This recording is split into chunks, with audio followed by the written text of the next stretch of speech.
Kwa nini Mungu amwambie Musa cha kwanza kimbia, walladhina jahadu fina lanahdiyannahum subulana, wanaofanya juhudi ndo Mungu anawapa mafanikio. Cha kwanza onyesha juhudi yako, kisha mafanikio Mungu yatakuja. Wewe una shida na gari V8 la milioni 400, unakuja kuswali sala asubuhi utoki mpaka saa 5, astaghfirullah, Mungu nipe V8, subhanallah, la milioni 400, utapata? Mabwana wakubwa, utapata?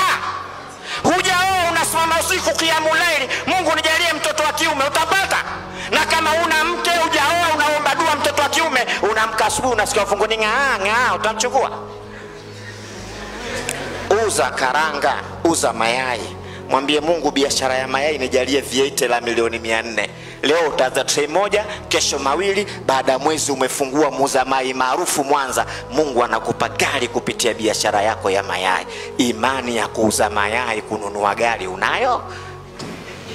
Wallahi mimi leo naomba dua leo mpaka Ijumaa ijayo. Sisi sote tuliokuepo hapa, kuanzia Ijumaa hii mpaka Ijumaa kila mtu ana gari la milioni 400. Kuanzia Ijumaa ya leo mpaka Ijumaa ijayo kila mtu atamiliki gari la milioni 400. Nafsi yako inasema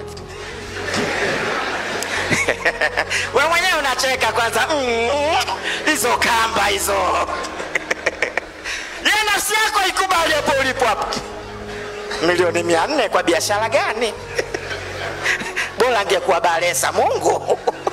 Yani unakubali Balesa anaweza kukupa, unashindwa kumwamini Mungu aliyempa Balesa, imekufa hiyo. Yani hiyo kipimo kidogo tu nimekupa.